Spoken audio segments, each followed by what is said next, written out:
Hello, my name is Tansy. I'm the author of the book Superheroes on Your Plate. And today I've got Fern with me. So we thought we'd have a bit of a chat about what Fern does in her business, which is called Eat, Play, Learn Nutrition. So it's very appropriate to the book. But Fern also has experience in early childhood education as well. So that's another reason that I thought it'd be really great to chat. So welcome, Fern.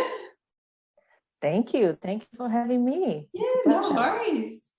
So I thought what we'd chat about first of all is what you do and how you help in particular fussy eaters and the sorts of work that you do. I know you do workshops online and online consults. So it'd be great just to hear about how that works and the sorts of things you do with children and their parents as well. Yeah, so it's funny because I work mostly with parents and other caregivers. What I do mostly is to give them guidance and reassurance about how to conduct meal times with children at home, and how to have a positive attitude towards feeding the children, because this is what will reflect on how the children respond when they are offered foods that the parents want them to eat. So I focus much more on how the children are fed and how the dynamics of feeding children, more than on what you should offer to children. Because most of the times parents know what unhealthy and healthy foods are, so they don't need me to be telling them these kind of things. Of course, I will address that if some difficulty comes up, and I instruct them, I educate them as they need. But the focus is on how the meal times are conducted. So I work mostly with the parents and with the adults, not so much with the children. It was funny, a couple of months ago, I think a friend on Facebook asked a bunch of our friends to explain what they do, about their job in a bad way, badly. And I came up with this in 2 seconds, that what I actually do is telling parents how to behave at the table. And it's very much like that. It was a joke, of course, but it's not too far from truth. So yeah, I work mostly with the adults to help shape the attitudes of the children at the meal table. That's pretty much. Yeah, so obviously like the parents role modeling their behavior is very important. And it's interesting what you say about healthy eating, because we just focus on that. And obviously parents can focus on that when they're encouraging their children to eat certain things. So we have this huge emphasis on what is healthy rather than the actual behavior, and the openness and curiosity to try new food. And I think before having healthy, unhealthy foods, you have to think about having healthy or unhealthy habits and attitudes. So I try to convince the parents that the best way to go is actually to have a positive environment when foods are being taken. It doesn't have to be at the dining table. It can be anywhere else. But having a positive attitude towards food is more important than the actual food.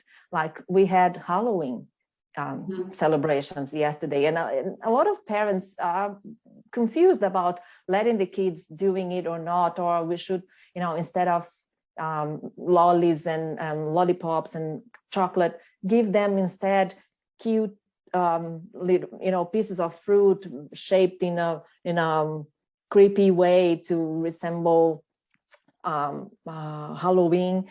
And I tell them, don't worry too much. If they are going to indulge on sugar or in sugar for a day in the whole year, it's all right. It's not going to cause too much damage. Just let them have fun. So, I try to take the focus away from what is healthy, unhealthy foods, and try to present foods when the child is actually relaxed and willing to enjoy the food or the moment the experience of having a meal with or without the adults in the house.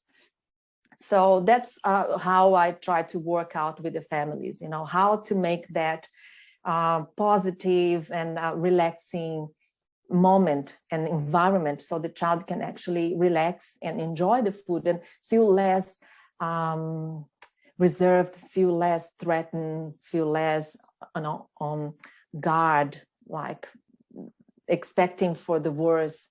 Because if you think a child that has been living for 4 years, it's not that long time, and about 3.5 years of their lives they've been forced or encouraged to eat meal after meal, day after day. So many of them come to the dining table dreading that moment. So I try to undo that feeling, that experience to and bring it to a more positive light, so the kids actually enjoy meal times, and then the healthy and better eating happens normally, naturally, without much effort, once you have that bit fixed first. So the attitude is what I focus on. And it makes sense, like the less pressure a parent feels about getting it right, the less they're going to be putting pressure on their children, even if there's no intention to do that. The feedback that I have straight away from the beginning of working with the family, like the first week, they all report relief. It was so much better. There was no battle, no arguing, no do this, do that, don't do this, don't.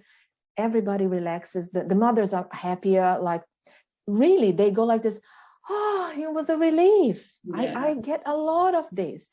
And recently, I've heard from 2 children that I actually not directly from the children, but the mothers reported that to me, that the kids were relieved. Like one little girl said, I like helping myself because you don't know how hungry I am. So she's enjoying dinner time like never before, because she is allowed to decide what she puts on her plate. There's no pressure for her to take this or take that, or less of it and more of that or whatever.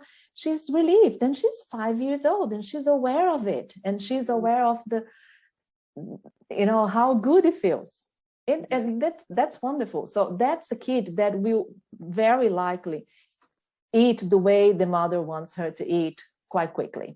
So, fingers crossed. That's what's gonna happen. Like when we think about relationship to food, we generally just think of dinner table, like what's happening there, what's on the plate, what are they eating. But as you're saying, like it's also what is happening away from the table as well. And that's obviously where books can come in as a tool for that. So what sort of things do you find really helpful away from the table for that sort of food exposure? Well, you said it all. It's a food exposure that happens away from the dining table. And it's great. There's research actually showing that children that are exposed to foods through books increase their intake of the foods that were featured in their book. So it's not just one study. There's heaps of quality research showing that. So it is a fact that it does help the children to eat better.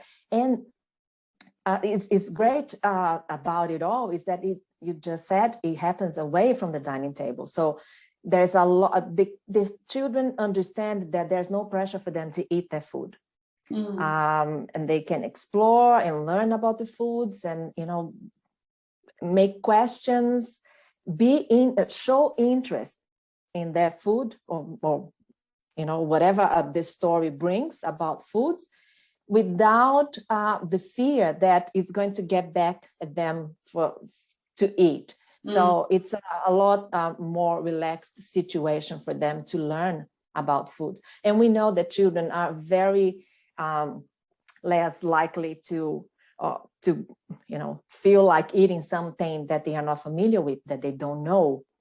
So the exposure has to happen in different ways. And reading books for children featuring foods is just great.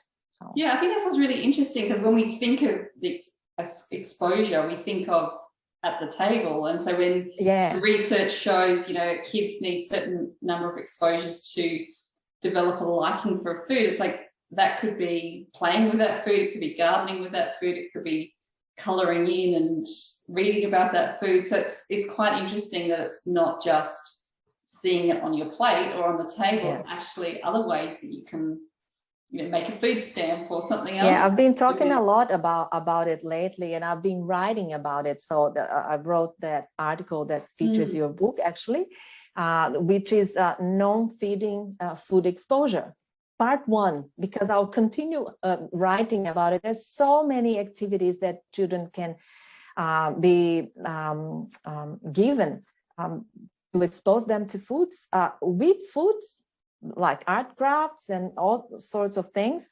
and without food, like reading, coloring in, or watching videos about food. I was working with a family recently that the boy was crazy about cooking programs.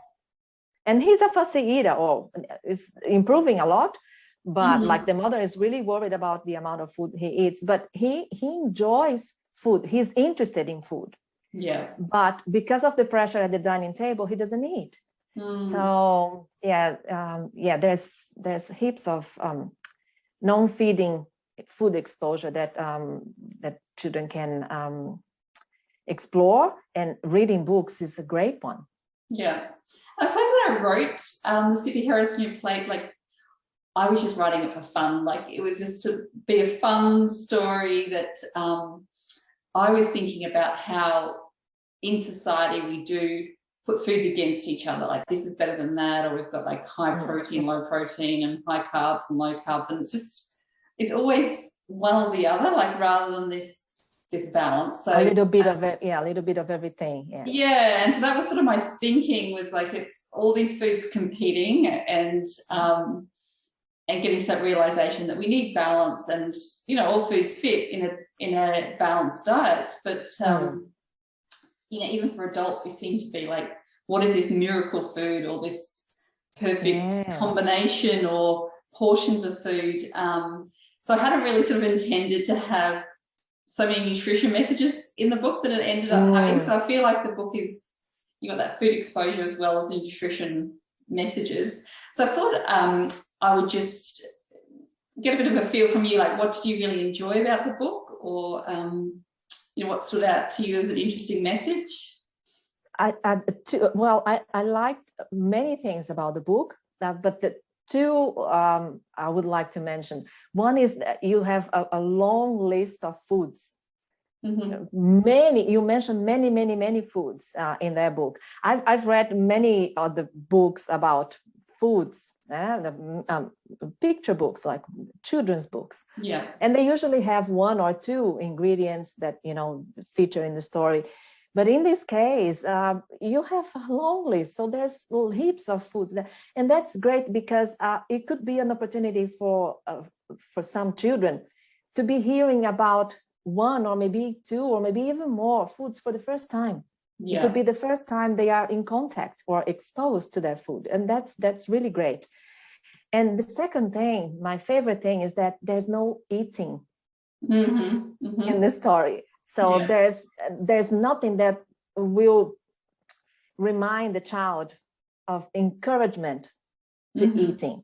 So there's nothing, you know, to remind them that, you know, it's food, but some, you know, you see, mom was asking him to eat, or anyway, no, there's no eating in the story. And I thought that was great. There's, you know, absolutely no pressure to eat in this activity with the child reading that story. So I love that.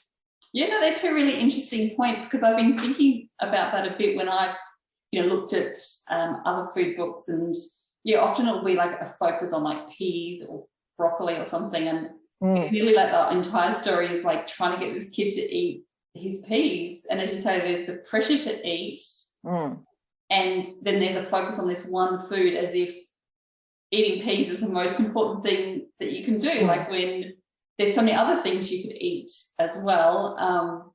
So I think just being able to introduce children to lots of different types of foods, and as you say, without there's no thought of that you need to eat this Yes. food. And so I like that very much. And I was thinking about it with just different diets recently, because I've had, questions, is this a vegetarian book, or is this just fruits and vegetables? And it's like, if you're not thinking about diets, we're just thinking about different types of foods that are out there in the world that people eat. It doesn't need to be, proportions or specific diets or anything like that. It's just there's food. Yeah, and even if the child doesn't eat this or that food, because think about children with allergies as well. So some children can't have strawberries, and strawberries is seen as super healthy food, but it might kill a child if they eat it. So but it's just an introduction to all these foods. It doesn't mean that you have to eat those foods. And kids who can't eat this or that food for whatever reason, for medical reasons, for ethical reasons that their parents have, there's nothing wrong with them knowing that those foods exist and other people eat them. So I think it's brilliant, because there's no eating in the book. So it's great. Excellent. And then another thing I wanted to ask you about is where you sort of take the book, like when you're working with children, whether it's plants or whether it's in childcare, like any ideas that you might have, like how you could take the book a bit further or work with children around some of the concepts from the book. That's so easy, because the book allows for so many, extension of these activities. So you read the book and then you can extend that to many others. Of course, I would always, as an educator, or, even as a parent, would choose activities with the purpose of exploring the foods, continue exploring the foods. For example, for young kids, one thing that it's easy to do, like if you have access to a set of toy foods, so sorting, by color or by shape or by taste or by, like the ones you like more or less, sorting. That helps with fine motor skills, that helps with memory, that helps with cognition, because they will have to, compare shapes, compare colors and things like that. Depending on the material the toy is made, they can use tongs to pick, and that's great for, training the muscles, their fingers. So that would be my first pick with toddlers. They can even play a game like, sorting and putting the foods on, or the winners they pick to go onto their plate. So lots of different little details that you can add to that game. For older kids, they can color in, printed outlines of the characters from the book. Without looking at the book, for example, so they can train their memory or even their creativity, because they can, if they decide to color an avocado purple, so be it. Is there avocado? It can be whatever color they want. And by the way, the skin, avocado skin, is purple anyway. It turns from green to purple. So nothing wrong with that. It's what is called open-end activity. So it's still learning, and they are still exposed to the food because they are thinking about the food, the characteristics of the food. So simply coloring in can be a great activity to expose children to foods, to new foods or whatever foods. But also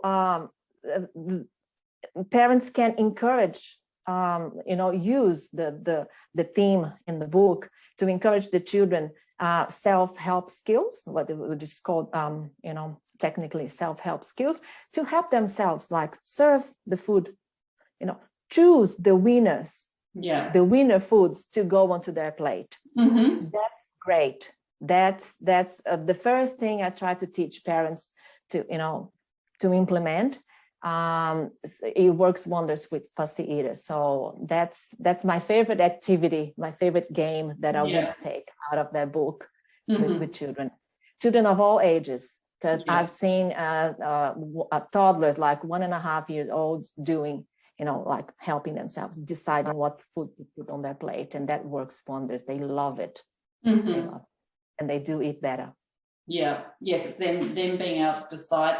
And I think it's really interesting for me. Like I work mostly with adults, and I've written an adult book and a self-help book, and it's virtually the same thing though, because we as adults we eat so much on autopilot that we're not really noticing what we're putting on our plate and what it looks like and what it feels like and tastes like, and to be fully present. So it's sort of like that same principle really works for all ages, doesn't it? In a sense. Yes. When you get involved with children, trying to help them develop on, in a particular aspect, you actually develop yourself as well, because you pay attention to the details and